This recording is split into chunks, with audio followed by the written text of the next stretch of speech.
Здравствуйте, уважаемые коллеги! Меня зовут Надежда Зорина, руководитель отдела культурно-просветительских программ и проектов Национальной библиотеки Удмуртской Республики. Мы с вами очень долго настраивались на эту консультацию, но в итоге она все же состоится, и я надеюсь, что она будет полезна в вашей работе.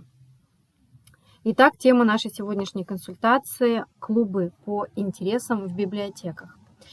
Действительно, данная форма работы для библиотечных работников и для читателей библиотек, она является достаточно привычной и давно уже вошла в программу работы библиотек не только по России, но и по всему миру. И сегодня мы с вами рассмотрим какие-то более новые формы клубов по интересам, которые могут работать в библиотеках, которые можно организовать в библиотеках. Затронем немножко тему тех инструментов, которые будут помогать в продвижении деятельности данных клубов в библиотеках. И вообще в целом остановимся на тех тенденциях, которые сейчас свойственны клубной форме работы по всему миру и в России в частности. Итак, нашу консультацию мы начнем в первую очередь с самого главного для любого мероприятия, в том числе и для клубных форм, это с целевой аудиторией. На самом деле у клубов может быть целевых аудиторий очень много, в зависимости от того, в каком населенном пункте вы проживаете, что у вас популярно. Может быть, если мы рассмотрим, это какой-то удаленный населенный пункт, какую-то деревню, либо село, то здесь, естественно, вы сами понимаете, вы с этим работаете. В первую очередь, наверное, клубная форма будет популярна для семей и для пенсионеров, да, то есть это возрастная категория 55+, для женщин 60+, для мужчин. Если мы будем рассматривать город, конечно же, здесь возрастная категория может быть совершенно разной, да, то есть здесь уже клубы можно организовывать совершенно для различных категорий граждан. Но я сегодня хочу вам рассказать не только об этом, в принципе, это достаточно очевидные вещи, но тем не менее. Целевые аудитории клубов можно градировать по полу, возрасту и статусу. То есть, как я уже сказала, это могут быть дети, подростки, молодежь, семьи, женщины, пенсионеры и так далее, в зависимости от того, с кем вы уже привыкли работать, и той категории граждан, которых проще собрать для такой формы работы, как клуб. И, конечно же, клубы по интересам. То есть здесь можно объединять людей вокруг литературы, вокруг темы путешествий, вокруг краеведения, что очень актуально для нашей республики, вокруг спорта, рукоделия, экологии и так далее и тому подобное. То есть сфер интересов, их действительно очень много. Здесь все зависит от того, какой у вас фон, какой у вас личный интерес у сотрудников. Это тоже, кстати, немаловажно. И в зависимости от того, в каком населенном пункте вы работаете. Второй очень важный момент, который мы рассмотрим с точки зрения работы клубов в библиотеках, это основные правила, которые помогут вам действительно эффективно построить работу клубов в ваших библиотеках. Первое, что я бы выделила, во-первых, необходимо работать с известными в вашем населенном пункте людьми. Ими могут быть политики, журналисты, учителя, артисты и так далее, волонтеры. То есть это действительно те лидеры мнений в своих областях, которые у вас в деревне, в селе, в городе наиболее известны. То есть за ними потянутся как раз-таки их знакомые, их друзья, их фанаты. И здесь в каком-то моменте даже облегчится ваша работа по привлечению аудитории на этот клуб. Второе правило, которое я бы выделила, это, конечно же, структурность вашего клуба, то есть ваше четкое расписание клубных встреч, которые желательно прописать на какой-то определенный период, к примеру, на 6 ближайших месяцев. Во-первых, вам будет легче работать самим, то есть вы уже четко будете знать, какая тема вашего следующего заседания, кого из аудитории примерного можно пригласить, кого из ВИПов вам можно подтянуть и так далее. То есть в первую очередь это будет комфортно вам. Третье правило, не стесняйтесь общаться с аудиторией ваших встреч. То есть изучайте ее интересы, да, что ее привлекает в этом клубе, кто может быть интересен из гостей, кого можно пригласить в следующий раз, какое время им удобнее приходить и так далее. То есть все это очень важно. То есть будьте такими социологами вашего собственного мероприятия. Это важно. Четвертое правило. Клуб не обязательно проводить в офлайн формате. Чуть позже, когда мы затронем тему тенденций клубной формы работы, я об этом тоже расскажу. Дело в том, что сейчас начинают набирать обороты онлайн-встречи. Конечно, это не для всех подходит, поскольку если мы рассмотрим деревню либо село, там все-таки больше ценится какое-то межличностное общение, да, потому что все-таки все друг друга знают, всем комфортно общаться друг с другом уже непосредственно в библиотеке, в клубе, на улице и так далее. Это все-таки пока что онлайн-формат больше удобен для жителей городов, где у всех куча дел, где очень ускоренный темп жизни, где все никуда не успевают и действительно удобнее общаться в онлайне. Пятое правило. Не совершайте, пожалуйста, главный смертный грех всех мероприятий — утомить. То есть ваши клубные заседания действительно должны быть динамичными, легкими, интересными. Если вы утомили на одном заседании вашу аудиторию, то очень большая вероятность, что в следующий раз они просто к вам не придут. А если мы рассматриваем все-таки формат действительно мало населенных пунктов, то там привлечь второй раз одну и ту же аудиторию будет гораздо сложнее, чем в городе. Шестое правило. Собирайте обратную связь после встреч и работайте над ошибками. Это очень важно. Если, к примеру, вы провели свое первое заседание и еще не знаете, в какую сторону работать, что совершенствовать, то вот как раз работа с аудиторией, с обратной связью, она вам поможет в этом отношении. То есть вы поговорите с теми, кто к вам пришел, в том числе и с гостями, было ли им комфортно, что понравилось, что не понравилось, что усовершенствовать и так далее. То есть это тоже очень важное правило, и его нужно соблюдать всегда. И седьмое правило, на котором я сегодня хотела бы остановиться, конечно, их гораздо больше. Будьте жадными на информацию по темам ваших встреч в масштабе страны и даже мира. Что имелось в виду? То есть, когда вы проводите свои клубы, пожалуйста, по тематике клубов анализируйте ту информацию, которая размещается в интернете у своих коллег, и, может быть, даже не только у коллег, а в каких-то смежных отраслях, чтобы действительно наполнить ваш клуб какой-то новой интересной информацией, новыми интересными людьми. Можно даже включать какие-то лекции в ваш клуб тех людей, которые, скорее всего, никогда к вам не смогут приехать. Почему нет? Это тоже как вариант. То есть, если вы включаете действительно какую-то лекцию именитого человека, именитого ученого, не знаю, писателя и так далее, то это ведь может стать только поводом для дальнейшей дискуссии в рамках вашего клуба. Это тоже хорошо. Сейчас мы остановимся непосредственно на каналах и инструментах продвижения ваших клубных заседаний. Какие-то из них вы, безусловно, знаете, я просто буду на них напоминать. Какие-то, может быть, для вас будут в новинку, что тоже хорошо для своего рода повышения квалификации в данном направлении. Итак, первый блок, на котором я остановлюсь, это онлайн-каналы. И онлайн-каналы мы с вами рассмотрим с двух точек зрения, то есть бесплатные и платные.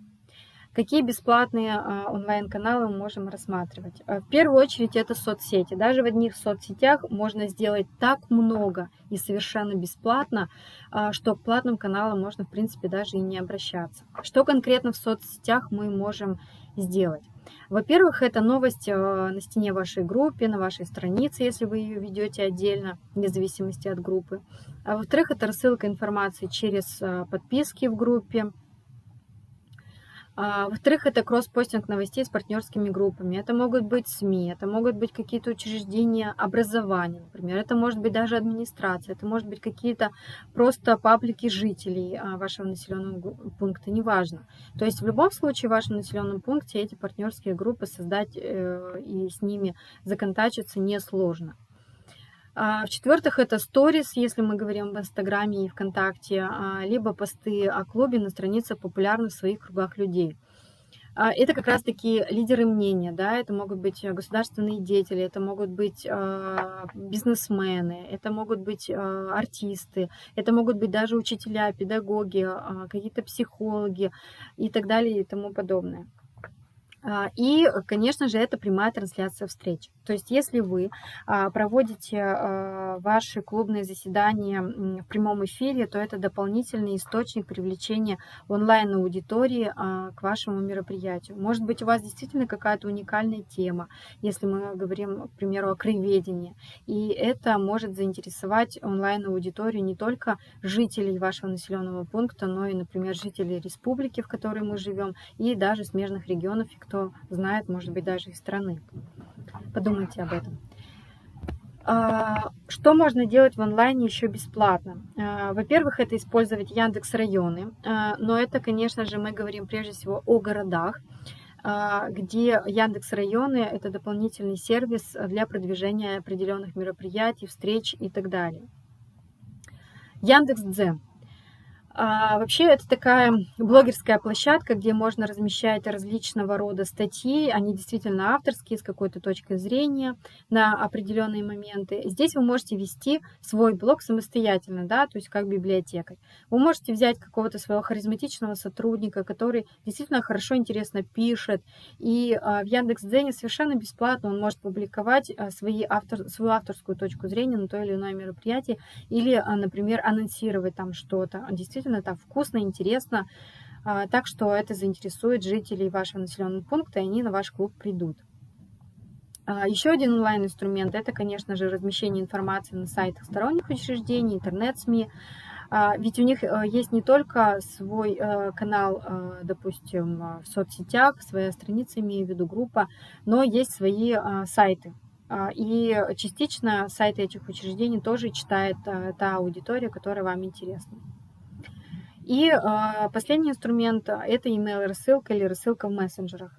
Имеется в виду те читатели, которые уже к вам приходят, и контакты которых у вас уже есть. То есть вы точно так же в Вайбере, в WhatsApp делаете рассылку о том, что в ближайшее время, там, в следующей неделе, в среду состоится такой-то классный клуб, мы будем обсуждать то-то, то-то, приглашаем вас. То есть это тоже дополнительный инструмент, он совершенно бесплатный. А сейчас остановимся на менее, наверное, интересной теме, потому что все-таки здесь приходится выкладывать свои денежные средства, но если мы говорим о каких-то масштабных привлечениях аудитории, то эти инструменты себя оправдывают по большей части. Итак, платные возможности, которые открываются для привлечения аудитории, в том числе в интернете и в офлайне. Итак, что мы можем здесь использовать именно в онлайне за деньги? Во-первых, это реклама у блогеров или у лидеров мнений в вашем населенном пункте. Конечно, я понимаю, что это не совсем актуально для малонаселенных, да, каких-то регионов, деревень, сел и так далее. Но, тем не менее, для городов это вполне себе актуально.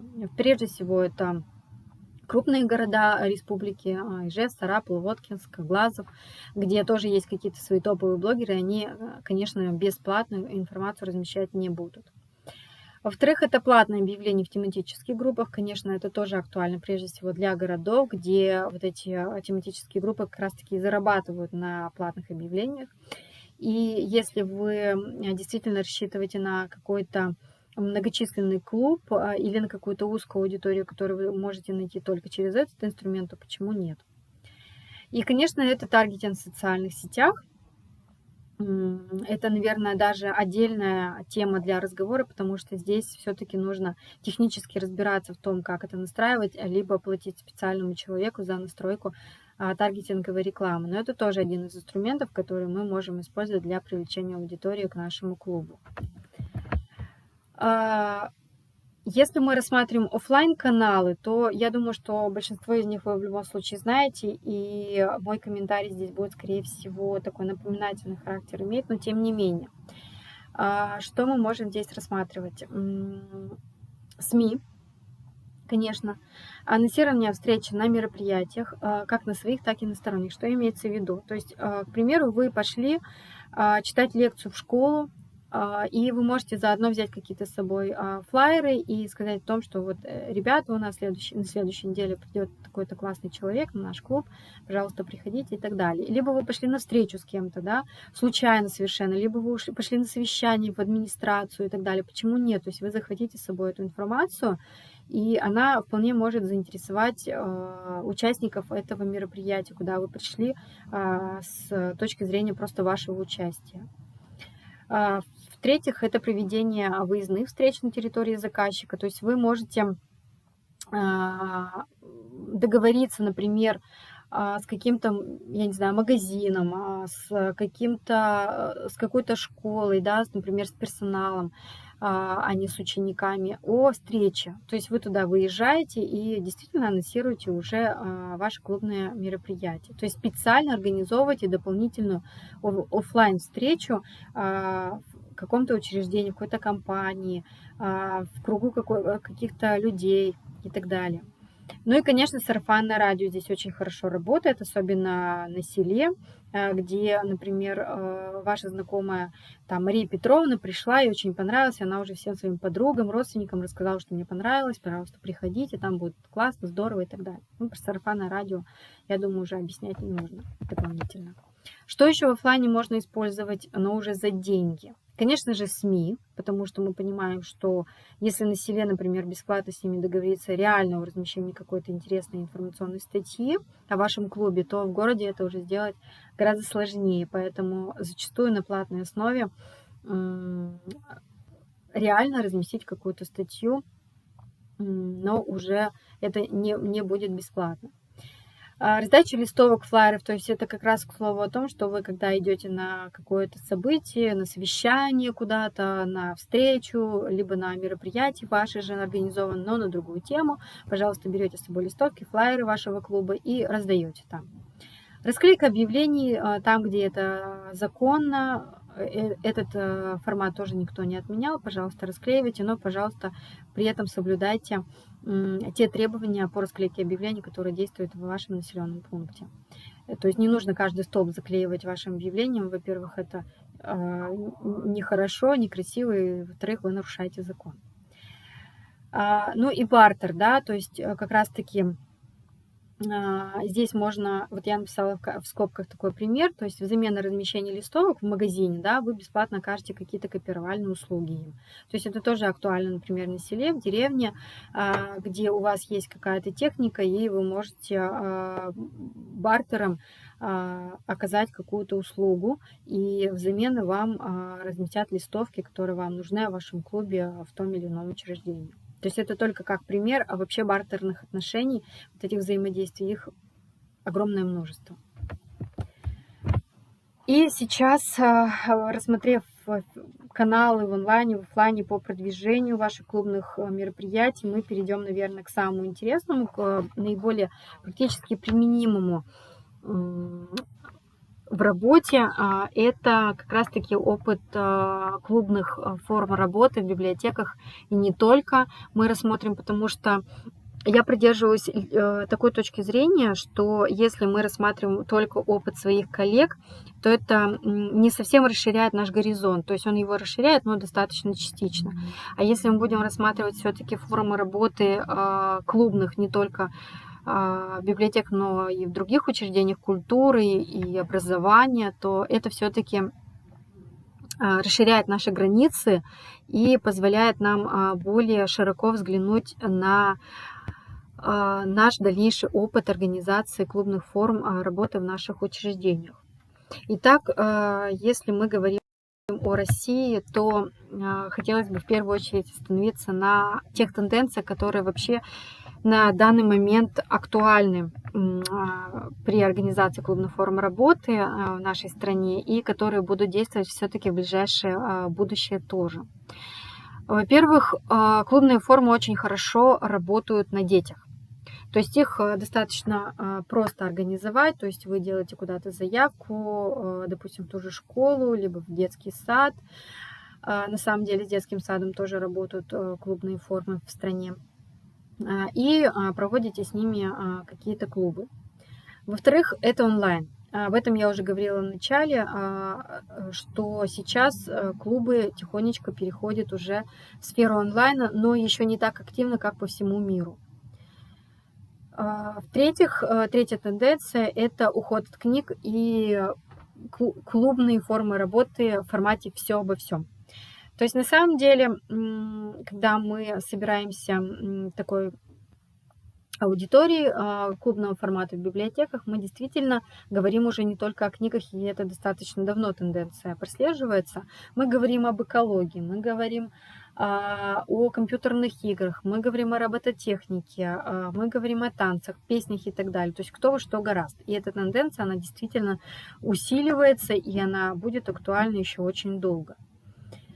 В-четвертых, что актуально конкретно в нашей стране, это традиции и краеведение. И это будет актуально всегда, потому что краеведение, вообще все, что с ним связано, это всегда будет интересно жителям определенного региона, определенного населенного пункта. И действительно, тема краеведческая, она всегда будет привлекать внимание именно к клубным формам работы.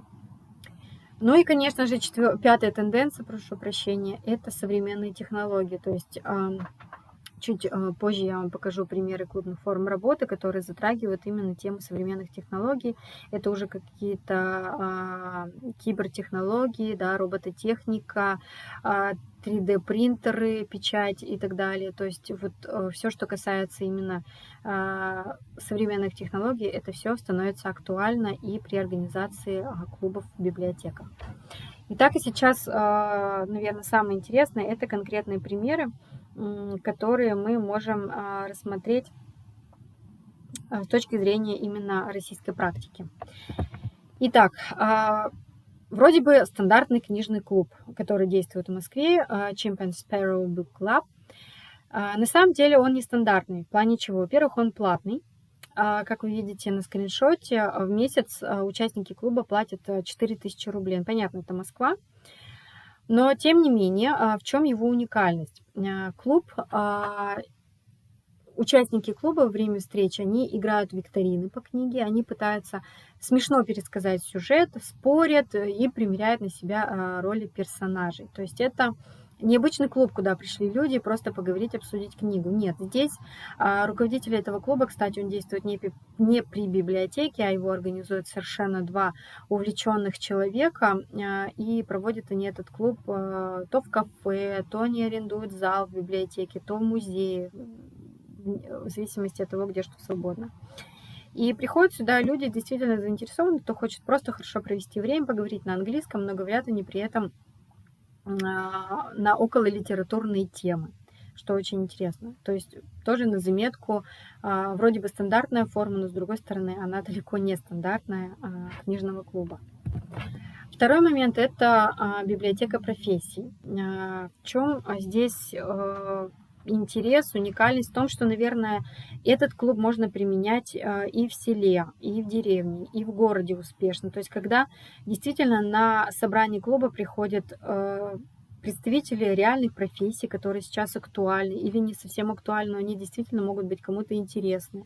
И это всегда живой, интересный разговор. И я знаю, что вот этот вот проект или тема клуба «Библиотека профессий», она не всегда в Удмуртии тоже применяется, хотя это благодатная тема, ее очень хорошо можно применять. Тоже возьмите на заметку. Еще один интересный пример – женский культурный центр. Он действует при библиотеке имени Фурцевой в Москве. В чем здесь интерес? В том, что здесь собираются только женщины, и они обсуждают только те темы, которые могут им пригодиться в жизни, они действительно практически применимы, и приходят к ним различные эксперты. Это и госслужащие, это и писатели, это и какие-то путешественники. То есть совершенно разные эксперты, которые в своих областях могут настолько раскрыть интересующую тему, интересующую, я имею в виду, участников клуба, что вот этот женский культурный центр, он уже на протяжении нескольких лет действительно на волне, он интересен, и вот его посетители, они только увеличиваются в количестве. И пример этого клуба, я знаю, что о нем рассказывают на очень многих мероприятиях, в процессе разных консультаций и так далее. То есть возьмите тоже на заметку. Это, в принципе, тема женского клуба, она всегда будет актуальна вне зависимости от того, какого размера ваш населенный пункт. Коллажная мастерская. Вот это очень интересная тема, которая будет интересна, и она, в принципе, может применяться тоже и на селе, и в городе. Тема-то простая на самом деле. То есть изначально организаторы этого кружка, этого клуба, они исходили из темы того, что у них проходит какое-то крупное мероприятие, и на него приходят люди с детьми, и детям не всегда интересно сидеть на этом мероприятии. И тут пришла людям гениальная идея, а именно библиотеки Некрасова Московской, что этих детей можно просто зазвать на какой-то мастер-класс, но они определили тему этого мастер-класса как вот создание коллажа, да, то есть они просто берут какие-то журналы, дают ножницы, клей, и дети собирают вот эти вот свои авторские коллажи. И они даже не думали, что вот эта коллажная мастерская, она привлечет такое внимание со стороны жителей города, что потом в эту мастерскую начали приходить не только люди с детьми, которые просто хотели, чтобы этих детей кто-то занял, а просто специально на этот клуб, чтобы действительно помедитировать, повырезать, поклеить что-то и так далее. И вот этот вот острый уголок, как они назвали его, этот клуб, он превратился в отдельно самостоятельное мероприятие, в отдельный самостоятельный клуб. И это очень классная тема, которую можно применять и в деревне даже, и в селе, и в городе, хоть где. То есть она действительно привлечет к себе внимание. Тоже очень интересный пример — библиотечный театр Гайдаровки. Это библиотечный пример. Он применяется у нас в Москве, в библиотеке Гайдара, где на спецоборудовании уже создается театр теней. И причем в этот театр играют непосредственно уже юные театралы, то есть это школьники, дошкольники.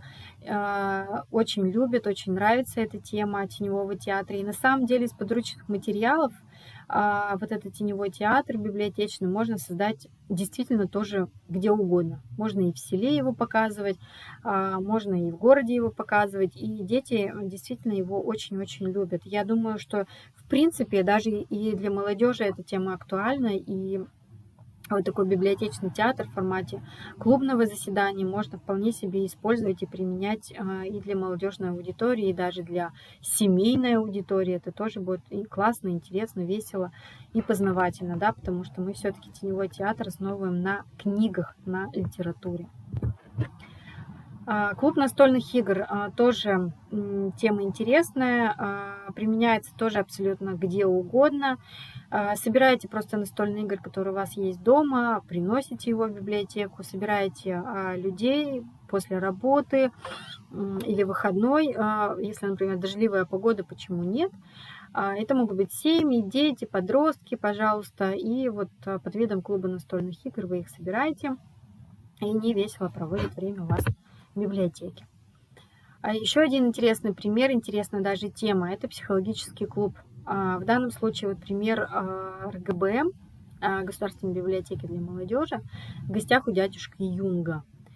Его как раз-таки ведет сотрудник библиотеки, и она имеет высшее психологическое образование. Но это скорее исключение, да, чем правило. То есть здесь вы, скорее всего, будете привлекать стороннего психолога. И я знаю, что даже у нас в Удмуртии есть примеры таких психологических. Ну, скорее, это не клубы, а просто какие-то лекции в онлайне, как правило, они проводятся. Но здесь формат офлайна. Вы привлекаете действительно какого-то психолога. Я знаю, что вот психологи, они есть даже в каждой школе на селе. То есть вам даже можно с ними задружиться и хотя бы раз в месяц приглашать этого психолога на ваш клуб, который будет работать, пусть даже раз в месяц, но тем не менее это уже какая-то психологическая разгрузка для жителей вашего населенного пункта, учитывая то, что сейчас такой образ жизни активный, когда мы очень сильно быстро устаем от потока информации, от работы, от домашних дел. То есть это возможность немножко переключиться и действительно классно провести свое свободное время. Вот такой пример. Следующий пример тоже РГБМ, поскольку они тоже впереди планеты всей, прошу прощения. Клуб «Лаборатория речи». Здесь с ними работает профессиональный эксперт, профессиональный спикер. И проводится этот клуб в формате мастер-классов, где они отрабатывают навыки публичных выступлений, где используются специальные техники, упражнения и так далее. Конечно, на селе такого специалиста найти довольно сложно, но тем не менее им может выступать, например, клубный работник, да, все-таки для них ведь постановка речи это тоже очень важно. Но в городе, конечно, такого человека найти уже реально, и реально этот клуб даже поставить на платную основу. Я думаю, что такой опыт применения тоже у нас имеется, подобного рода клубов. Но тема достаточно интересная, и для молодежи, для школьников, как для будущих ораторов, как для будущих, может быть, актеров, эта тема на селе в том числе тоже очень актуальна. И тоже возьмите себе на заметку эту тему.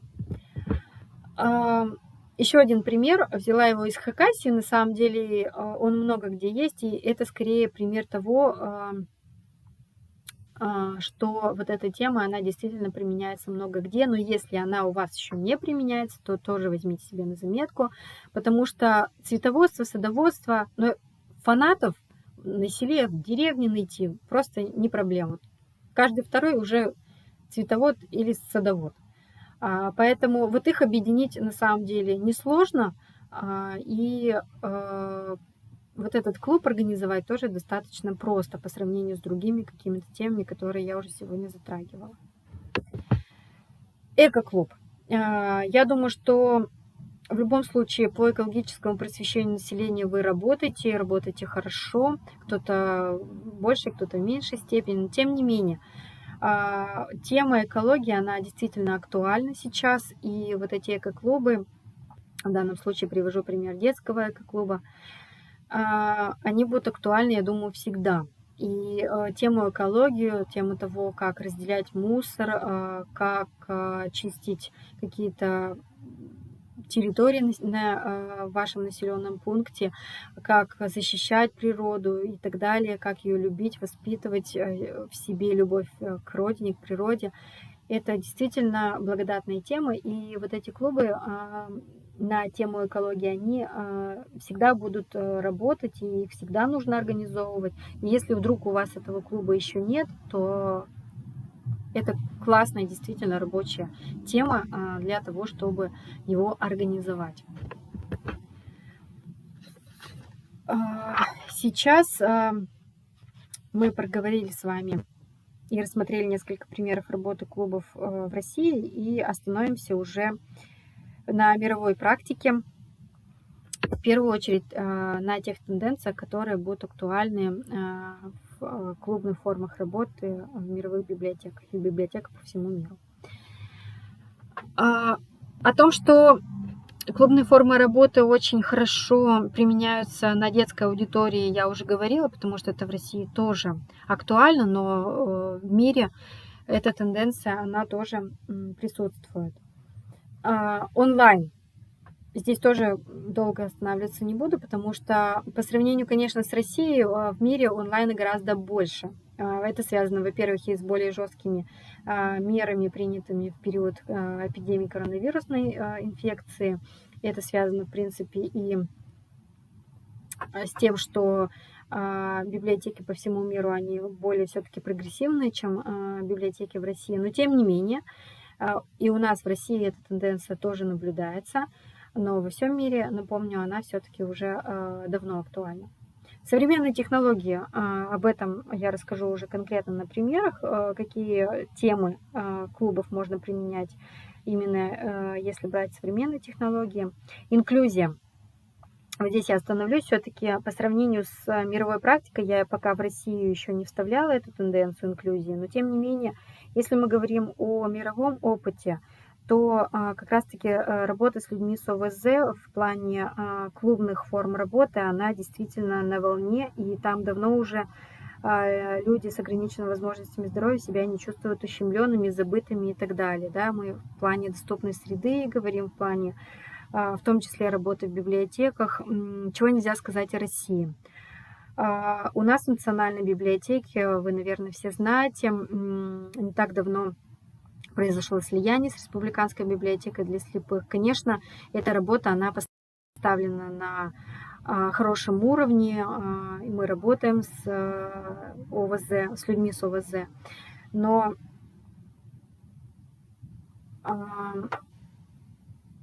если мы говорим все-таки о селах, о деревнях, да даже о городах нашей республики, то в этом плане ситуация, конечно, еще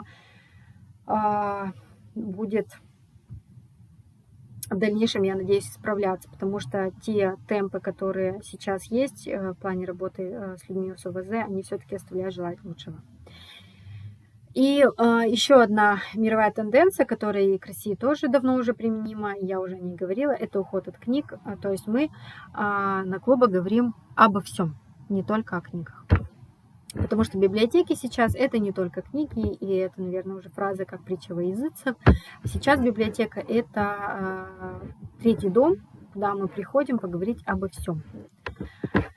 И рассмотрим несколько вариантов клубных форм работы. Здесь я брала только библиотеки в данном случае. Если мы говорим о современных технологиях, то вот вам пример того, на какую тему собирают детей, например, в Великобритании в плане работы клуба. Это Coding and Digital Making. Что это значит? То есть это прежде всего, конечно, программирование, чтобы вас уже не запутывать. Они приглашают специального человека, который действительно может найти подход к детям и работает с ними по направлению программирования. В вашем случае это тоже вполне себе применимо, потому что в любом случае даже в школе у нас есть учителя информатики, которые так или иначе программируют немного, да, и для тех детей, у которых еще информатика, например, в школе не началась, я имею в виду это старшие дошкольники, либо это младшие школьники, им ведь это тоже интересно, и почему бы эти курсы, как подготовительные, скажем так, к урокам информатики не проводить в качестве клуба в библиотеке, либо это даже будет проводиться в школе, но с вашим участием, например, туда будете приносить какие-то книги, как выставочные экспонаты, да, то есть вот здесь нужно в этом направлении работать, продумывать, как это все можно сделать, но тем не менее это тоже одна из тенденций клубной формы работы в библиотеках, это современные технологии. Следующий тоже очень интересный клуб – это клуб сторителлинга. Здесь я вам привела пример США, на самом деле он есть не только там, но в данном случае сторителлингом занимаются с детьми с 4 до 8 лет, и здесь они придумывают историю. В чем суть сторителлинга? На библионочи, которая буквально в апреле у нас прошла, мы тоже делали мастер-класс по сторителлингу, то есть мы взяли несколько героев из известных книг о космосе, вырезали их и перемешали. Затем мы их дали нашим участникам мастер-класса, и они должны были на ходу придумать историю вот с участием этих вырезанных героев. Действительно, это очень интересно, это развивает очень хорошо фантазию у детей, у взрослых, и вообще сторителлинговые вот эти клубы, они будут очень интересны разношерстной аудитории. То есть здесь у нас в США собирают только детей, но мы на селе даже, да, то есть мы же вполне можем взять этих героев, их вырезать, это нам, в принципе, несложно сделать, но тема будет классная, то есть она действительно увлекательная, интересная и не скучная. Maker Place.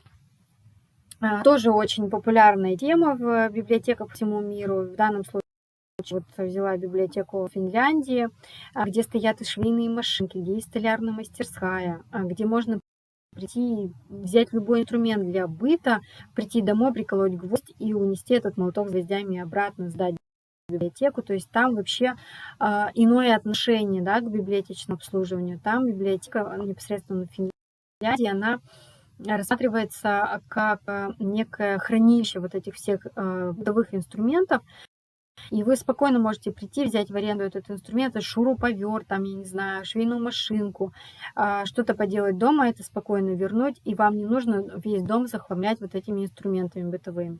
То есть это сделано даже с точки зрения эко-френдли, как сейчас модно это говорить, да, то есть с точки зрения уважения к экологии, то есть когда не нужно вот эти все инструменты сначала купить, ими попользоваться, а потом их выбросить, потому что они сломались, не подлежат ремонту и так далее. Здесь это головная боль библиотеки, которая смотрит за надлежащим состоянием бытовых инструментов, выдает их жителям, а если они сломаются, они сами его ремонтируют, либо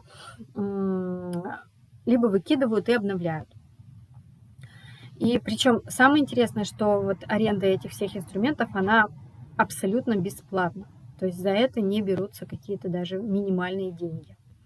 На самом деле мейкер-плейсы, они есть и в российских библиотеках. Это известный проект Гвоздильна. То есть вы можете тоже загуглить, посмотреть. Тоже подобный опыт есть, по-моему, в Литве. Тоже такой грантовый был проект, где люди могут просто прийти, что-то помастерить в библиотеке, уйти. И тоже это доставляет колоссальное удовольствие жителям. Я знаю, что, в принципе, и на селе эта тема то может быть актуальна в библиотеке. Да, я не говорю, что там нужно молотки принести, гвоздики, но именно что-то связанное с таким вот ручным трудом организовать можно. Это будет тоже очень интересно. Почему нет? Итак, следующий пример. Книжный клуб для детей. Я взяла этот пример в Австралии, но на самом деле он вроде как звучит обычно, да, простой книжный клуб, но его цель не совсем обычная. То есть здесь участники клуба от 6 до 12 лет, и их задача научить детей более младшего возраста, от 0 до 5 лет, читать. То есть это такой необычный формат, когда учат детей читать не взрослые, а именно дети, но все-таки более старшие. И как показала практика, вот у австралийцев этот клуб, он действительно тоже очень популярен. Потому что вот малышам от 0 до 5 лет очень казалось интересно заниматься с детьми 6 до 12 лет. И на самом деле очень интересно наблюдать за тем, как тоже, по сути, еще дети учат других детей читать. Естественно, это все проводится под вниманием взрослых, не без этого. И если они понимают, я имею в виду взрослые, что школьники что-то делают не так, со своими младшими, скажем, подопечными, то они пытаются их направлять, и вот получается такая совместная комплексная работа. Тоже очень интересная вот такая форма клубная. На самом деле, конечно, сегодня я отразила в своей консультации только малую часть работы, например, онлайн-клубы я вообще сегодня не затрагивала. Почему? Потому что все-таки не хочется онлайн-клубы переводить в какой-то обязательный формат, потому что хочется все-таки, чтобы у наших жителей было больше именно личного общения друг с другом, чтобы они видели друг друга, чтобы они общались друг с другом вживую. Потому что онлайн, он будет, теперь мы от него никогда не откажемся, он будет только нарастать по темпам своего развития. Но сегодня я попыталась все-таки отразить те примеры, те темы, которые можно использовать, которые можно внедрять именно в офлайне, в плане работы ваших клубов. И я надеюсь, что моя консультация была для вас полезна. Если у вас будут какие-то вопросы, вы всегда можете ко мне обращаться. Еще раз напомню, что меня зовут Надежда Зорина. Мою почту, мои контакты вы можете взять в научно-методическом отделе. Они вам всегда помогут, подскажут. И жду ваши вопросы, пожелания.